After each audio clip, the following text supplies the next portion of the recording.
હાલમાં જ આવે તું ગુજરાતી સોંગ પર સ્ટારિંગ કરનાર અને નેશનલ એવોર્ડ વિનિંગ ફિલ્મ હેલારોમાં રાધાના પાત્રથી તેણીએ પોતાની કંઈક અલગ જ છાપ ઊભી કરી છે અને સમગ્ર ગુજરાતનું ગૌરવ વધાર્યું છે. તે છે જામનગરની એક્ટ્રેસ ડેનિસા ઘુમરા, જેઓ આજે ખબર ગુજરાત સાથે જોડાયેલા છે.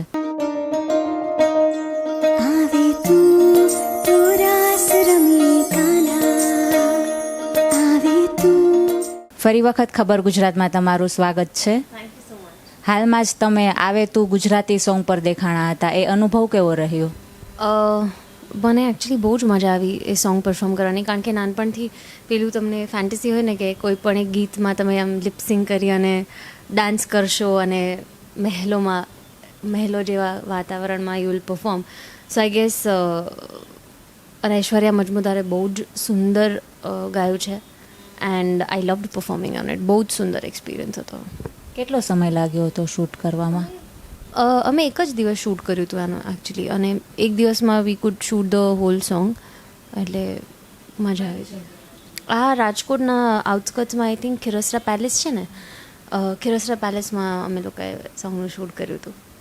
હાલ કોરોના વાયરસની મહામારી ચાલી રહી છે, તો શૂટ દરમિયાન એ કોઈ પ્રોબ્લેમ્સ આવેલા? ના, બિકોઝ એટલે એક્ટર્સ વધારે સેન્સિટિવ હોય છે, કારણ કે અમે લોકો માસ્ક ના પહેરી શકીએ આફ્ટર મેકઅપ. ઇવન જ્યારે ટેક આપતા હોય ત્યારે પણ ના પહેરી શકો, બાકી બધા પહેરતા હોય છે. અને મેં છેલ્લા 3 મહિનામાં જેટલા પણ સેટ પર હું ગઈ છું, so people have taken care કે ભાઈ આપણે માસ્ક પહેરીએ, દર કલાકે સેનિટાઈઝર ફરી જાય બધા તરફ. એટલે સેફટી પર્પઝીસ તો ઓફકોર્સ રાખવા જ પડ્યા છે. એટલે મેં આટલું શૂટ કર્યું, હું બિલકુલ માંદી નથી પડી. સો દેટ્સ ગુડ કે બધા સેફટી રાખી રહ્યા છે અત્યારે. અત્યાર સુધી તમે કયા પ્રોજેક્ટ્સ પર કામ કરેલું છે? હેલ્લારો પછી મેં સાતમ આઠમ નામની એક ફિલ્મ કરી, જે ટૂંક સમયમાં જ રિલીઝ થશે. એમના ડિરેક્ટર છે શીતલ શાહ. અને હાલ જ મેં એક ફિલ્મ કરી જેનું નામ ટેન્ટેટિવ વર્કિંગ ટાઇટલ આઝાદી છે, અને જે ભાવિનભાઈ ત્રિવેદીએ ડિરેક્ટ કરી છે. અને હું હમણાં જ એ શૂટ કરી રક્તબીજ નામની એક વેબ સિરીઝ કરી, અને આવે તું. તમારું ફર્સ્ટ વર્ક કયું હતું? મારું ફર્સ્ટ વર્ક મેં ભોર નામની એક ફિલ્મ શૂટ કરવાની સ્ટાર્ટ કરી હતી. અનફોર્ચ્યુનેટલી એ વચ્ચેથી બંધ થઈ ગઈ, બટ એને હું મારું પેલું કામ ગણું છું. પણ રિલીઝ થયેલું મારું ડેબ્યુ ફિલ્મ હેલારો. તમારું પહેલાંથી જ ડ્રીમ હતું કે હા મારે આ ઇન્ડસ્ટ્રીમાં જ જવું છે? મને આઈ થિંક ડાન્સિંગનો બહુ શોખ હતો, તો મને એવું ડ્રીમ હતું કે મને કોરિયોગ્રાફર બનવું છે અથવા મને ડાન્સીસ પરફોર્મ કરવા છે તે. બટ બેઝિકલી સ્ટેજ ગમતું હતું. પછી સ્ટેજમાં એક્ટિંગ ગમશે એવું મેં letter on after college discover કર્યું કે મને આ ગમે છે, સ્ટેજ પર રહેવું. તો એવું ના કહી શકાય કે નાનપણનું ડ્રીમ છે, બટ હા, મને સ્ટેજ પર રહેવું હંમેશાથી ગમતું હતું. એટલે આઈ થિંક કે થોડુંક ડેવલપ એવી જ રીતે થયું હશે, બટ હવે તો આ જ ડ્રીમ છે. તમારા ફેમિલીમાંથી કોઈ તમારી ઇન્ડસ્ટ્રીઝમાં છે? હા, એકચ્યુઅલી મારી મમ્મા use to be a singer. I mean she still a singer, પણ એ શોઝ નથી કરતી હવે. તો આઈ થિંક હું નાનપણથી મેં એમને જોયેલા છે બહુ સ્ટેજ પર પરફોર્મ કરતા, લગ્ન ગીત છે, ફંક્શન્સ છે, આ તે. તો શી ઇઝ એવું કહી શકાય કે ફ્રોમ ધીસ ઇન્ડસ્ટ્રી. એના કારણે મને લગાવ પહેલેથી જ છે મ્યુઝિક સાથે, ડાન્સ સાથે, એટલે હવે એક્ટિંગ સાથે પણ. હિન્દી ફિલ્મોમાં કામ કરવાની ઈચ્છા ખરી?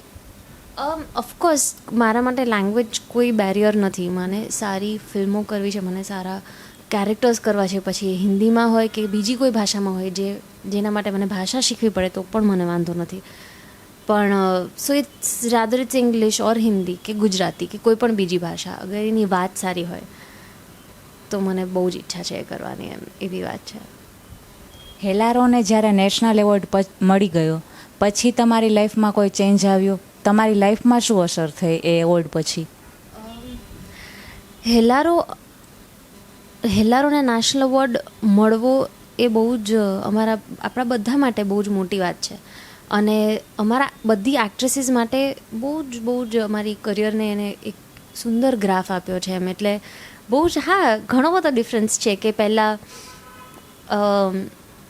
લોકોનો તમારા તરફ જે અપ્રોચ હોય એ બહુ જ અને ઓફકોર્સ બિકોઝ અમે એટલું બધું કામ નથી કર્યું, વી આર સ્ટીલ વર્કિંગ, અમે હજી શરૂઆત જ છે અમારા લોકોની, તો એ the way they see you is little different કે ફ્રેશર છે, હા શીખે છે આમ તેમ.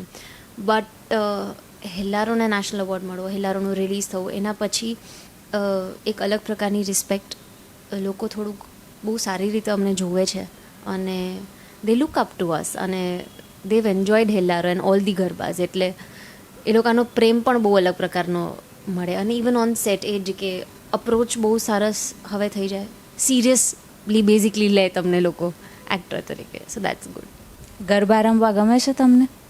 બહુ જ ગમે છે મને. ફિલ્મમાં નહોતા ગમતા પહેલાં, પણ રિયલ લાઈફમાં તો મને બહુ જ ગમે છે. અને એ જ નાનપણ આખું, જ્યાં સુધી હું જામનગરમાં હતી ત્યાં સુધી બધી નવરાત્રિમાં તાલ સે તાલ ને કેટલી બધી નવરાત્રિઓ, મને બધાના નામ યાદ નથી, પણ I use to go in every Navratri, અને હું ડાન્સ કરતી જ અને હું જીતીને જ આવતી. તમારો કોઈ ફેવરિટ ડાયલોગ એ બોલશો અત્યારે? ઓફકોર્સ હું હેલ્લારોનો જ, મારા પાત્રનો જ બોલીશ. હાલે છે તો એવી રીતે જાણે કાંઈ થયું જ નથી. હું પહેલાં જ કહેતી હતી કે તારું શેર નથી, વાંડ છે, કોઈ જુએ કે ના જુએ, અહીંયા માવડી જુએ છે બધું. અત્યાર સુધી તમને કયા એવોર્ડ્સ મળેલા છે? Awards, I think the biggest one that we've received is national awards. Special jury award 13 actressesને. બાકી નાટકોમાં મને INT જ્યારે મેં પરફોર્મ કર્યું હતું તો એમાં મને બેસ્ટ એક્ટ્રેસ, સેકન્ડ બેસ્ટ એક્ટ્રેસનો મળ્યો હતો, વેણાવેલીમાં મળ્યો હતો. સો એ નાટકની બધી કોમ્પિટિશન્સમાં વી હેવ અચીવડ અવોર્ડ્સ. અત્યારે કોઈ પ્રોજેક્ટ્સ પર કામ કરો છો? હા, નેક્સ્ટ મંથથી રાડો, જે કૃષ્ણદેવ યાજ્ઞિકની ફિલ્મ છે, હવે ઓન ફ્લોર જવાની છે, તો એમાં હું છું. So that is the ongoing project right now. All the best for a project માટે, અને અત્યારે તમારું જે સોંગ આવ્યું એના માટે કોંગ્રેચ્યુલેશન્સ. તમારો બર્થડે છે તો wish you A happy birthday from ખબર ગુજરાત ફેમિલી. આજે જ અમારી YouTube ચેનલ સબસ્ક્રાઇબ કરો અને સમાચારોના વધુ વિડીયો નિહાળો.